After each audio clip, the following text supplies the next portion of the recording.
Hi, I'm Amanda Morgan, and this is Not Just Cute, the podcast, where we discuss all kinds of topics relating to intentional, whole child development and supporting the critical work of parents and teachers of young children. Today's episode comes from a reader's question. We'll be talking about redirection and how emotional states influence teaching and learning. You can find show notes at notjustcute.com/podcast/episode 4. So let's jump in.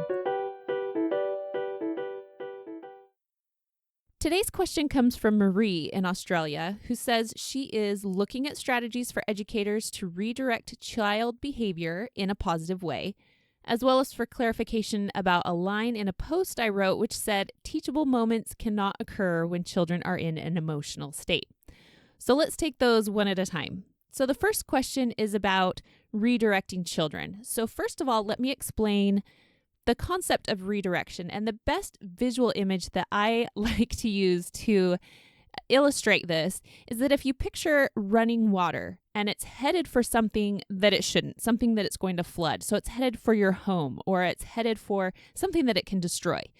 So imagine the energy that is pushing, that rushing water is headed towards this object that you feel you must save, right?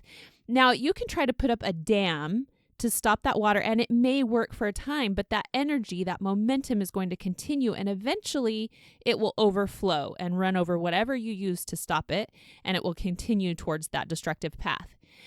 Now, something that would be more effective would be to dig some type of a ditch that would then channel the water towards some place that would be safe and appropriate for that water to go, where it wouldn't destroy something.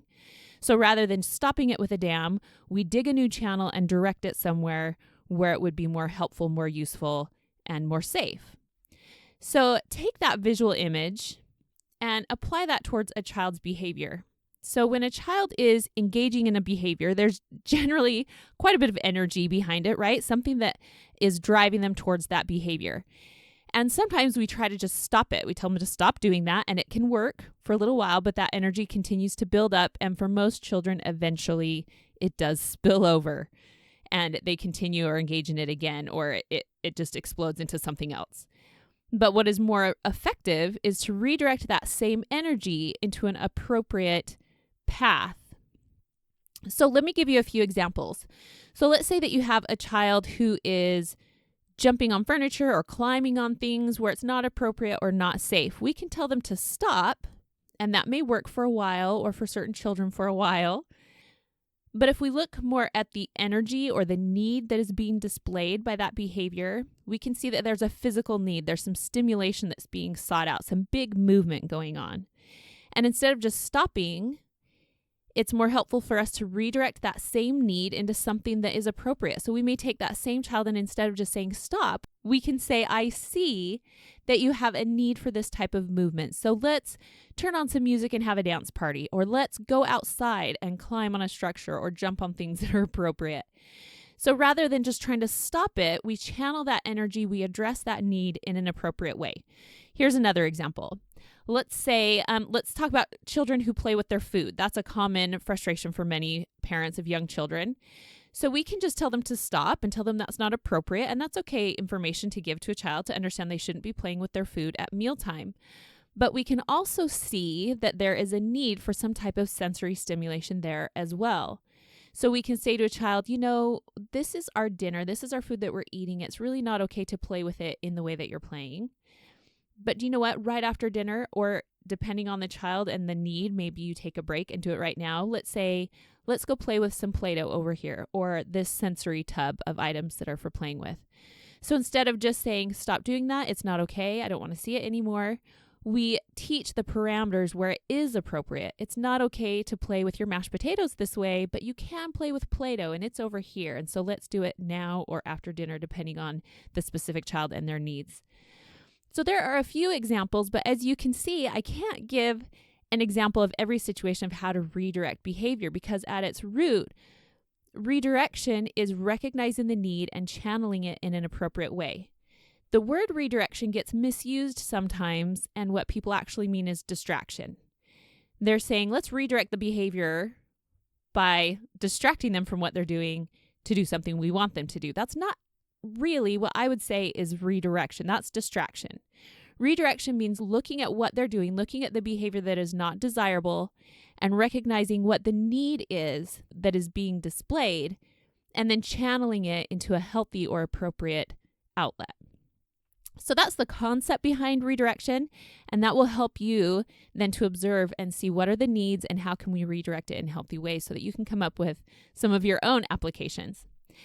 Now, the second part of Marie's question asks about a statement that I wrote that said, teachable moments cannot occur when children are in an emotional state. Now, as I read that over again, I think I should have been more clear.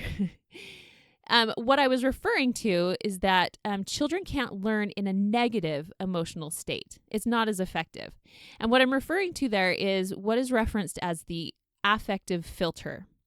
So what we know is that when children are in a negative emotional state, specifically if they are extremely stressed or highly anxious or having other negative emotional experiences, particularly those that are strong, the chemistry in the brain changes in such a way that they are unable to effectively learn.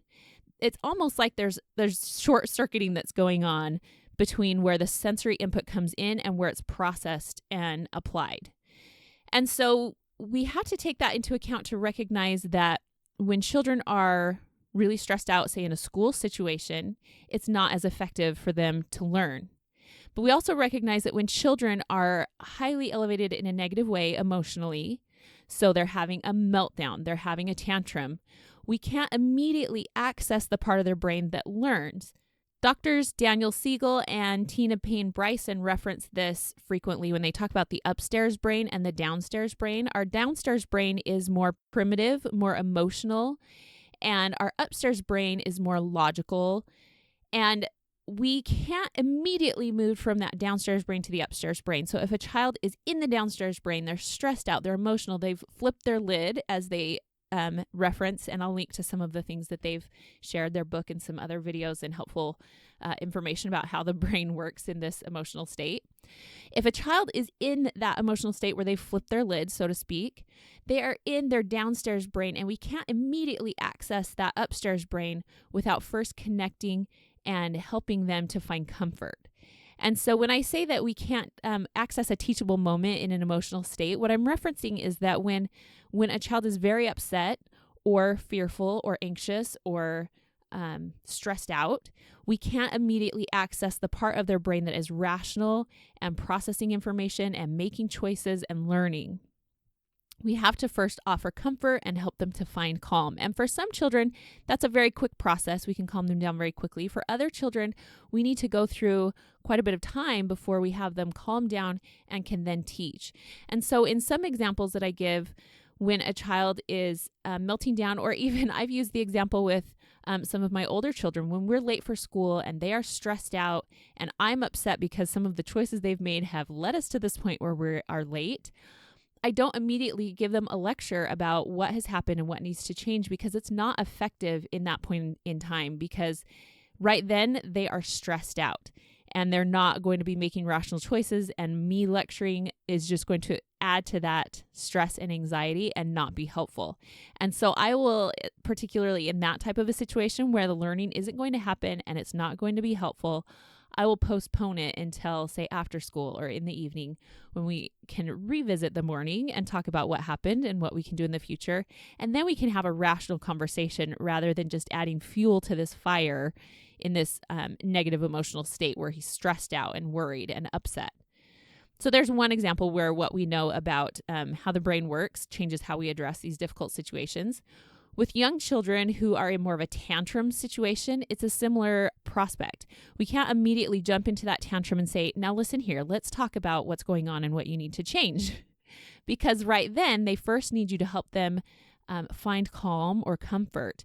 And so again, as I mentioned, for some children, that happens very quickly and easily. They calm down very quickly. For other children, it's quite a process. But we have to remember that the teaching or the lecturing or the logical thinking isn't going to happen right in that moment. We first have to get back to calm so that we can access the part of their brain that learns. This is also important information for us to remember in an organized school setting, where we recognize that children can't learn in this negative emotional state as effectively as they do in a joyful emotional state. And there's a great article, one of my very favorites on this topic, that I will link in the show notes as well. And it's by a woman by the name of Dr. Judy Willis, who was a neurologist, or she was a neuroscientist, and then went into the education field and just assumed that all these things she knew as a neuroscientist was being applied to education, and she found that it really wasn't. And she wrote this great article. She's written several, but this one that I'll link in particular, she uses a phrase that I quote her on frequently because she talks about this affective filter, about the fact that the brain, literally we can see in brain scans, the environment of the brain changes when we're in this negative emotional state of stress, of anxiety, of fear, and that brains literally are less open to learning. And I love that she makes this connection that often in education we've seen this belief as just kind of this feel-good, fluffy philosophy of educators, that schools should just be happy and joyful, and sometimes that's brushed off as just feel-good fluff. But she uses this quote that I will reference, and I will link to this article. She says, "Joy and enthusiasm are absolutely essential for learning to happen, literally, scientifically, as a matter of fact and research. Shouldn't it be our challenge and opportunity to design learning that embraces these ingredients?" So we know that we need joy and enthusiasm to be open to learning. It's how our brain works. On the flip side, we've been talking about negative emotional state. We know that when the brain is engaged in joy, in playful situations, that the brain is awash in chemicals that enhance learning and growth. Dr. Stuart Brown refers to it as fertilizer for the brain, that we'd be crazy not to use it, to use play and joyful experiences as an avenue to learning. So whether we're talking about teaching a child in the middle of a meltdown, or teaching in a classroom, or teaching in a home, in any situation that we're talking about, the brain, not just for children, but in humans, the brain is more open and receptive to learning and to accessing cognitive skills and logical thinking when it is in a joyful or playful or relaxed state. And when it is stressed or anxious or fearful or highly emotional in a negative way, it is more closed off to learning, more closed off to that part of the brain that engages in rational thinking and logical processes. So that's information for us to take as parents and as teachers, whether we're trying to teach, as I said before, whether we're trying to teach in the typical quote unquote academic sense, or whether we're trying to teach through a social avenue about improved behavior. We have to remember that we won't do our most effective teaching in that negative emotional state, that we have to first comfort and console and find calm before we can get to the teaching aspect. And also that when we're teaching, that we can do it in a connected and emotionally positive way. That's going to access the part of the brain that learns, and that's going to be more effective. So I hope that answers your question, Marie, and questions of several of you listening today. If you have a question for me that you'd like to see featured on a question and answer podcast, you can go to the contact section of my blog, which I'll add a link to in the show notes, and just make sure that you put Q&A in your subject line, and I will look those over and get to some more of those in future podcasts. Thanks again for listening to Not Just Cute, the podcast. You can find show notes at notjustcute.com/podcast/episode 4. I'm Amanda Morgan. You can read more on my blog and sign up for the Not Just Cute newsletter at notjustcute.com, and follow me on Facebook. That's facebook.com/notjustcute. Thanks for listening today, and thank you for standing up for children and for childhood.